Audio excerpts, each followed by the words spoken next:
Breaking news. ఉగ్రదాడి తర్వాత పాక్ను ఉక్కిరిబిక్కిరి చేసేందుకు కేంద్రం చకచకా నిర్ణయాలు తీసుకుంటోంది. అన్ని రాష్ట్రాల సీఎంలకు కేంద్ర హోంమంత్రి అమిత్ షా ఫోన్ కాల్స్ చేశారు. రాష్ట్రాల్లో ఉన్న పాకిస్తానీయులను గుర్తించి వెనక్కి పంపాలని ఆదేశించారు. హైదరాబాద్లో 208 మంది పాక్ పౌరులు ఉన్న పోలీసులు గుర్తించారు. పాక్ పౌరులు 2 రోజుల్లో భారత్ను విడిచిపోవాల్సిందేనని కేంద్రం స్పష్టం చేసింది.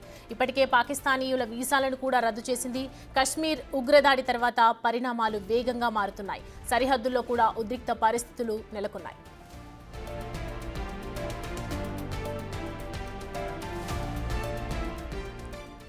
ఈ అంశానికి సంబంధించి పూర్తి డీటెయిల్స్ అందించడానికి మా ప్రతినిధి సురేష్ జాయిన్ అవుతున్నారు లైవ్ లో.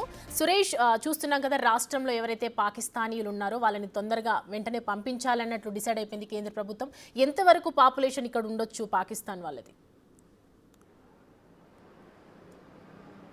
కేంద్ర ప్రభుత్వం కేంద్ర హోంమంత్రి అమిత్ షా రాష్ట్ర సీఎంలకి ఫోన్ చేసి ఆ రాష్ట్రాల్లో ఉన్నటువంటి పాకిస్తానీ పౌరులకు సంబంధించి వెనక్కి పంపించాలి, ఎవరెవరు ఎక్కడున్నారనే వివరాలు తెలుసుకొని వారిని తిరిగి పాకిస్తాన్కి పంపించే విధంగా చర్యలు తీసుకోవాలని చెప్పేసి కూడా స్పష్టమైన ఆదేశాలు జారీ చేశారు. ఇప్పటి వరకు హైదరాబాద్లో 208 మంది పాకిస్తాన్ పౌరులు వివిధ వీసాలపై రావడం జరిగింది. దాదాపు లాంగ్ టర్మ్ వీసా ఉన్న వాళ్ళు 156 మంది ఉన్నారు. మిగతా వాళ్ళంతా కూడా టెంపరరీ వీసా మీద ఉన్న వాళ్ళే కనబడుతున్నారు. వీరందరినీ కూడా ఎక్కడ ఏ ప్రాంతాల్లో ఉన్నారు, కొందరు విజిటర్స్గా, ఎందుకంటే విజిటర్స్గా కొందరు వచ్చి ఉంటారు, కొంతమంది హెల్త్ ఇష్యూస్తో, హెల్త్ ప్రాబ్లమ్స్తో కూడా హాస్పిటల్లో చూపించుకోవడానికి హైదరాబాద్ వస్తుంటారు. అదేవిధంగా కొంతమంది బంధువులను కలవడానికి కూడా హైదరాబాద్కి వస్తారు. వీరందరూ కూడా దాదాపు 208 మంది హైదరాబాద్లో పాకిస్తానీ పౌరులు ఉన్నట్టుగా గుర్తించడం జరిగింది. ఎస్బీ అధికారులు కూడా ఆరా తీస్తున్నారు. మొత్తం వచ్చిన వారు హైదరాబాద్లో ఎక్కడెక్కడ ఉన్నారు, తెలంగాణ వ్యాప్తంగా కూడా ఏ ప్రాంతాల్లో ఉన్నారనే దానిపైన వివరాలు ఆరా తీస్తున్నారు. వారికి వెంటనే ఇక్కడ నుంచి వెళ్ళిపోయే విధంగా ఆదేశాలు జారీ చేశారు. కాబట్టి వారందరూ కూడా ఎక్కడెక్కడ ఉన్నారనే దానిపైన పోలీసులు ఆరా తీస్తున్నారు. వారికి సంబంధించిన వీసాలు, పాస్పోర్ట్లు అన్నీ కూడా ఇన్ఫర్మేషన్ ఉంటుంది. కాబట్టి హైదరాబాద్లోనే 208 మంది పౌరులు ఉన్నట్టుగా గుర్తించారు. వాటికి సంబంధించిన పూర్తి రిపోర్ట్ అంతా కూడా సిద్ధం చేస్తున్నారు. వారందరికీ కూడా నోటీసులు ఇచ్చి ఇక్కడ నుంచి వెళ్ళిపోవాల్సిందిగా చెప్తారు. ఎందుకంటే కేంద్ర ప్రభుత్వం ఇప్పటికే పాకిస్తాన్కి సంబంధించిన వారందరి వీసాలను రద్దు చేయడం జరిగింది. కాబట్టి ఎవరు కూడా ఇక్కడ పాకిస్తాన్ పౌరులు ఉండకూడదు అని చెప్పేసి వారిని ఇక్కడ నుంచి వెళ్ళిపోవాలని ఆదేశాలు జారీ చేసింది. ఆదేశాలు జారీ చేయడమే కాదు, ఆయా రాష్ట్రాలకు సంబంధించిన సీఎంలను కూడా ఫోన్లో మాట్లాడడం జరిగింది. అమిత్ షా ఫోన్లో మాట్లాడి వారందరూ కూడా ఎవరైతే పాకిస్తాన్కి సంబంధించిన దేశస్తులు ఇక్కడ ఉంటారో వారందరినీ కూడా తిరిగి పంపించే విధంగా చర్యలు తీసుకోవాలి. పోలీసులు, ఇటు ఎస్బీ అధికారులు, ముఖ్యంగా పాస్పోర్ట్లు జారీ చేసే వెరిఫికేషన్లో పాల్గొన్న ఎస్బీ అధికారులు కూడా ఆరా తీస్తున్నారు. ఎందుకంటే ఎప్పుడు ఇక్కడికి హైదరాబాద్కి వచ్చారు, ఎప్పటి నుండి ఉంటున్నారు, వారి వీసా ఎప్పటి వరకు ఉంది, వారికి సంబంధించిన పూర్తి వివరాలు అన్నీ కూడా పోలీసుల దగ్గర ఉంటాయి. కాబట్టి వాటి ఆధారంగా హైదరాబాద్లో ఎక్కడెక్కడ ఉన్నారనే దానిపైన పోలీసులు దర్యాప్తు చేస్తున్నారు. ఒక మీటింగ్ కూడా హైదరాబాద్ కమిషనర్ ఆధ్వర్యంలో ఎస్బీ అధికారులతో మీటింగ్ ఏర్పాటు చేశారు. మొత్తం ఓల్డ్ సిటీతో పాటు వివిధ జిల్లాలలో కూడా ఉంటారు. కాబట్టి వారందరి వివరాలు తెలుసుకొని వారిని వెంటనే పాకిస్తాన్కి పంపించే విధంగా చర్యలు తీసుకోవాలని చెప్పేసి స్పష్టమైన ఆదేశాలు కేంద్ర హోంశాఖ నుండి వచ్చాయి. కాబట్టి వారందరి వివరాలని పోలీసులు ఆరా తీస్తున్నారు. ఇక ఓల్డ్ సిటీలో కూడా ఈరోజు నమాజ్ చేసే సమయంలో అందరూ కూడా నల్ల బ్యాచ్లు ధరించి, ఎందుకంటే పహల్గాం ఘటనకు నిరసనగా నల్ల బ్యాచ్లు ధరించి పాకిస్తాన్ ముర్దాబాద్ అంటూ కూడా నినాదాలు చేయడం జరిగింది. ఇక్కడ పాకిస్తాన్కి సంబంధించి పెద్ద ఎత్తున నినాదాలు చేశారు. అమాయకులైన టూరిస్టుల పైన కాల్పులు జరిపి హత్య చేసిన నిందితులకు వ్యతిరేకంగా పెద్ద ఎత్తున ర్యాలీ కూడా నిర్వహించడం జరిగింది. ఇక పోలీసులు అయితే అప్రమత్తమయ్యారు. మొత్తం హైదరాబాద్కి సంబంధించి ఎంతమంది పాకిస్తాన్కి సంబంధించిన యాత్రికులు కావచ్చు, లేదంటే టూరిస్టులు కూడా, ఎందుకంటే టూరిస్టు పైన కూడా హైదరాబాద్ చూడడానికి వస్తారు, వారందరూ కూడా మొత్తం 208 మంది హైదరాబాద్లో ఉన్నట్టు తెలుస్తుంది. వారందరినీ కూడా వెంటనే పాకిస్తాన్కి వెళ్ళిపోయే విధంగా చర్యలు తీసుకోవాలని చెప్పేసి కేంద్ర హోంమంత్రి అమిత్ షా అన్ని రాష్ట్రాలకు, దేశంలో ఉన్న అన్ని రాష్ట్రాల సీఎంలకి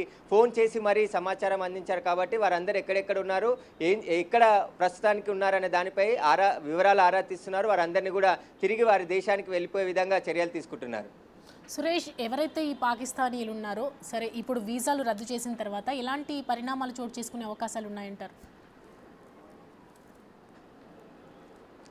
ఖచ్చితంగా కేంద్ర ప్రభుత్వం ఇప్పటికే మొత్తం అందరి వీసాలు కూడా రద్దు చేయడం జరిగింది. ఎవరు కూడా పాకిస్తాన్ పౌరులు భారతదేశంలో ఉండొద్దు, దేశం విడిచి వెళ్ళిపోవాలని చెప్పేసి కూడా ఆదేశాలు జారీ చేసింది. పాకిస్తాన్కి సంబంధించిన బార్డర్స్ను కూడా క్లోజ్ చేయడం జరిగింది. ఇక పహల్గామ్ ఘటన తర్వాత మొత్తం చాలా కీలకమైన నిర్ణయాలు ఇప్పటికే కేంద్ర ప్రభుత్వం తీసుకోవడం జరిగింది. ఆ నిర్ణయాల్లో పాకిస్తాన్ పౌరులు కూడా ఎవరు కూడా భారతదేశంలో ఉండకూడదు, వారంతా తిరిగి వెళ్ళిపోవాలి. మే 1 వరకు అందరూ మీ దేశానికి తరలిపోవాలి. అన్ని రకాల వీసాలను కూడా రద్దు చేస్తున్నామని చెప్పేసి ప్రకటించారు. కాబట్టి కొన్ని వీసాల మీద చాలామంది హైదరాబాద్కి కూడా వచ్చుంటారు, ఇతర రాష్ట్రాల్లో కూడా చాలామంది వచ్చుంటారు. కాబట్టి వారందరికీ సంబంధించిన వివరాలను ఎస్బీ అధికారులు ఆరా తీస్తున్నారు. ప్రస్తుతం ఎక్కడికి వచ్చారు, ఎక్కడున్నారు, ప్రస్తుతం ఎక్కడున్నారు వారందరినీ కూడా తిరిగి వాళ్ళకి సమాచారం ఇచ్చి భారతదేశాన్ని విడిచి మీరు వెళ్ళిపోవాలి, మీ వీసాలన్నీ కూడా ప్రభుత్వం రద్దు చేసింది కాబట్టి ఇక్కడ ఉండడానికి వీలు లేదు, కాబట్టి తక్షణమే మీరు ఇక్కడ రిటర్న్ వెళ్ళిపోవాలని చెప్పేసి కూడా వారికి చెప్పే ప్రయత్నం చేస్తున్నారు. కొందరు అందుబాటులో లేని వారి కోసం వారి వివరాల కోసం ఆరా తీస్తున్నారు.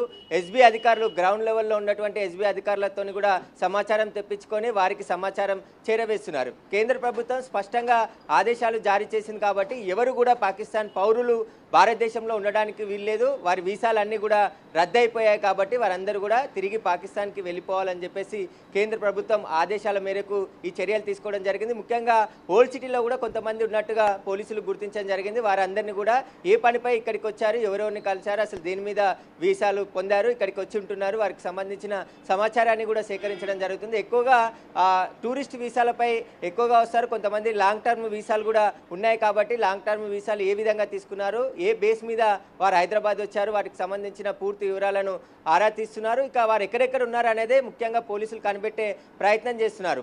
కేంద్ర ప్రభుత్వం ఆదేశాలు ఉన్నాయి కాబట్టి వారందరినీ కూడా వెంటనే వారం లోపే వారందరిని ఇక్కడ నుంచి వెళ్ళిపోవాలని చెప్పేసి స్పష్టమైన ఆదేశాలు ఉన్నాయి. కాబట్టి వారందరూ కూడా ఎక్కడెక్కడ ఉన్నారు, ఎక్కడ వచ్చారు, ప్రస్తుతం వారు ఉన్న ఆచూకీ అడ్రస్ అంతా కూడా వెతికి వారిని పంపించే ప్రయత్నంలో పోలీసులు ఉన్నారు. హైదరాబాద్ సిపి సివి ఆనంద్ నేతృత్వంలో కూడా మీటింగ్ ఏర్పాటు చేసి ఓల్డ్ సిటీతో పాటు కమిషనరేట్ పరిధిలో ఉన్నటువంటి అన్ని పోలీస్ స్టేషన్లను కూడా అలర్ట్ చేయడం జరిగింది. ఎవరైనా పాకిస్తాన్ దేశస్తులు హైదరాబాద్లో ఉంటే వారందరినీ కూడా తిరిగి వారి దేశాలకు వెళ్ళిపోవాలని చెప్పేసి కూడా సమాచారం ఇవ్వాలి. ఎందుకంటే వీసాలన్నీ కూడా కేంద్ర ప్రభుత్వం రద్దు చేసింది. కాబట్టి ఎటువంటి వీసా పైన కూడా భారతదేశంలో పాకిస్తాన్కి సంబంధించిన పౌరులు ఎవరు కూడా ఉండొద్దు అని చెప్పేసి ఆదేశాలు ఉన్నాయి. కాబట్టి వారు వెంటనే వారిని అందరినీ తిరిగి పంపించేయాలని చెప్పేసి కూడా చెప్తున్నారు. Right Suresh, thanks for the updates.